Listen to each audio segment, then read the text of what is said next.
Bueno, y fue el lunes pasado que asumió el nuevo comandante en jefe del Ejército, el general Feola, y a partir de esto le damos los buenos días, la bienvenida a Gerardo Caetano. ¿Cómo estás, Gerardo? Buen día, ¿qué tal? Bueno, el jueves pasado precisamente hablábamos de toda la situación que se había generado en torno a la decisión del Tribunal de Honor, la actuación de Presidencia de la República, y bueno, y el lunes asume efectivamente el nuevo comandante en jefe del Ejército, el general Feola. Y bueno, uno ve estas declaraciones y por un lado no lo puede creer, realmente no lo puede creer. Con seguridad el general Feola fue instruido previo a la conferencia de prensa de que tenía que decir lo mínimo. Pero bastó que algunas de las preguntas más previsibles empezaran a plantearse para que, bueno, empezaran los balbuceos y empezaran, bueno, las incongruencias extraordinarias. Que a esta altura del partido, un general de la República no tenga muy claro que hubo desaparecidos durante la dictadura uruguaya, que hubo terrorismo de Estado, que esto no son hipótesis, sino que hay profusas investigaciones académicas y judiciales, testimonios que avalan de manera contundente este tipo de circunstancias, realmente entra en lo insólito, entran en lo insólito. Y son el corolario, como hemos venido diciendo, de grandes errores, de oportunidades perdidas. Hace 34 años que estamos en gobiernos democráticos.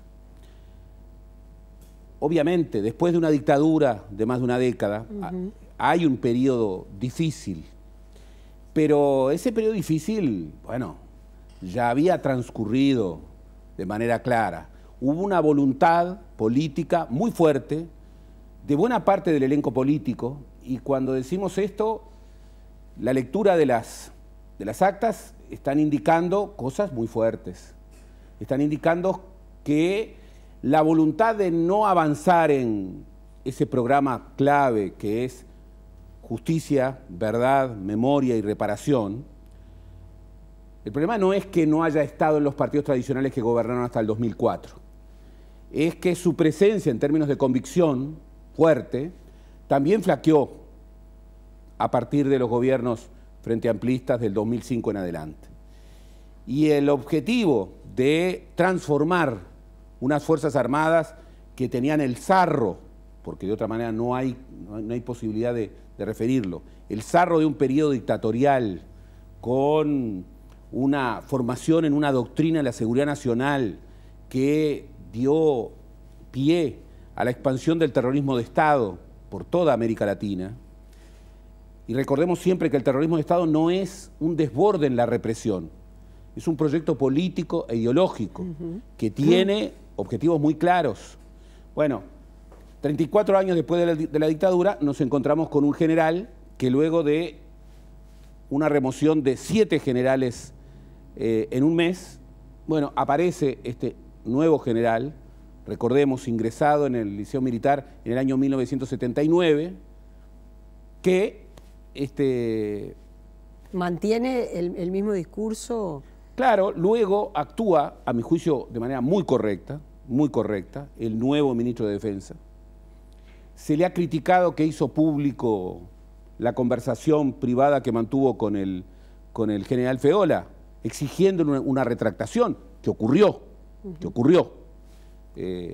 Ya esa misma tarde, lo cual marca... A mí me parece correcto que se empiece a transparentar todo. Absolutamente. Y que se cuenten cómo son los hechos. Absolutamente, porque aquí está en cuestión, el centro del asunto es la situación del Ejército. Y una de las claves de la situación del Ejército es que de manera concluyente se sepa que el comandante en jefe de las Fuerzas Armadas es el presidente de la República y que la cadena de mandos luego sigue por el ministro de Defensa y que los militares tienen que estar sujetos, subordinados de manera férrea al poder civil, y que cuando desbordan esa cadena de mandos, diciendo cosas altamente inconvenientes, bueno, deben ser mandados, ordenados. La institución militar claro, es una institución vertical. Cuando llega el presidente de la República y no lo quieren aplaudir, que no lo aplaudan. Cuando se menciona al presidente de la República, que es el comandante jefe de las Fuerzas Armadas, en un auditorio lleno no fue aplaudido. Sin embargo, el discurso de Feola sí fue muy aplaudido, sostenidamente aplaudido. Bueno, es decir, eso es una señal, pero lo que pasa que, como vos decís, ante la señal después de volver a poner en cuestión los hechos del pasado, el ministro de Defensa, que tiene que ejercer la autoridad en este caso, le pide una retractación que sí ocurre. No le pide, le ordena. Le ordena, está muy bien, perdón. Le ordena una retractación que sí ocurre. Tenemos que recuperar la dignidad de las palabras. Cuando un general se desborda, cuando un general dice cosas y hace cosas absolutamente inconvenientes, debe ser sancionado, si la falta lo amerita, o debe ser reprobado y se le debe ordenar. El instituto militar es un instituto vertical, está referido a la obediencia. Cuando esa obediencia, como fue el caso durante estos últimos años y particularmente durante el periodo de Eleuterio Fernández Huidobro, cuando esa relación de poder civil al poder militar no se ejerce, ¿qué es lo que ocurre? Que el ejército comienza a adquirir, sobre todo a nivel de sus cúpulas, autonomía corporativa. Y esa autonomía corporativa, bueno, genera, en un contexto regional como el que tenemos, en donde la militarización de los estados es una realidad y una y otra vez hay que repetirlo, bueno, genera desbordes. Durante mucho tiempo se creyó que había que ser muy prudente en la relación con las Fuerzas Armadas. Bien, yo recuerdo muy bien que Wilson Ferreira Aldunate, en la lucha contra la dictadura y durante la transición, decía, a veces lo que parece prudente es lo más imprudente. Bueno, esa prudencia, esa excesiva prudencia, esa excesiva consideración, esa abdicación del orden constitucional en el sentido de que quien manda es el poder civil, esa idea de que debía haber una suerte de autorregulación de los dichos y hechos de las Fuerzas Armadas y particularmente del Ejército, ¿qué es lo que ha generado? Ha generado este sentido común en los generales. Porque es un sentido común. Cuando al general Feola se le cambia un libreto y tiene que contestar, y bueno, vuelve a salir lo que ha sido el sentido común, que aprendió en el Liceo Militar, que desarrolló a lo largo de toda su carrera y que hoy, bueno, estuvo marcando la conversación con sus pares durante los últimos comandantes. Cuando fue cesado el general Manini Ríos, los generales, a la vieja usanza, se reunieron y deliberaron. Eso no lo pueden hacer. No lo pueden hacer y mucho menos lo hacen de manera ostensible en el Comando General del Ejército, dando señales de presión. Como los aplausos. Lo mismo, cuando no aplauden al presidente o cuando le hacen expresión de malestar o cuando generan este tipo de hechos que obviamente están dirigidos a marcar presión. Bien, además de generar una falta de respeto constitucional, institucional, no es a la figura de Tabaré Vázquez, es a la figura del presidente de la República, están apartándose de la ciudadanía. Tantas veces que se ha dicho, las Fuerzas Armadas ya están integradas en la sociedad. ¿Están integradas en la sociedad? ¿Están integradas en la sociedad? Y bien, de manera gradual, el factor militar y particularmente el tema del Ejército, que es el tema, los errores, las equivocidades, los ocultamientos del expediente son una partecita del tema. Importante, hay que hurgar, hay que rascar, se tiene que ver bien la responsabilidad. Pero acá el tema que ha vuelto a salir con mucha fuerza es qué ejército tenemos, es el ejército que necesitamos para el 2020, está en correspondencia con los marcos legales que ordenan la vida del ejército. Es posible que hasta el día de hoy, 34 años después de la dictadura, tengamos una ley orgánica militar que viene del periodo de la dictadura. Es posible que durante 7 gobiernos constitucionales no se haya tocado el tema. La última caja de jubilaciones que se tocó y que se tocó muy marginalmente. ¿Es posible seguir con esta suerte de amparo o de encubrimiento tácito respecto a dichos que realmente son una afrenta, no solo al honor de la institución Ejército, son una afrenta no solo a los familiares de detenidos desaparecidos, es una afrenta a los valores republicanos que definen lo que ha sido el Uruguay? La ley orgánica militar que está en la Cámara de Diputados para ser considerada, está en la Comisión de Defensa. Tengo la información que no se va a estar tratando.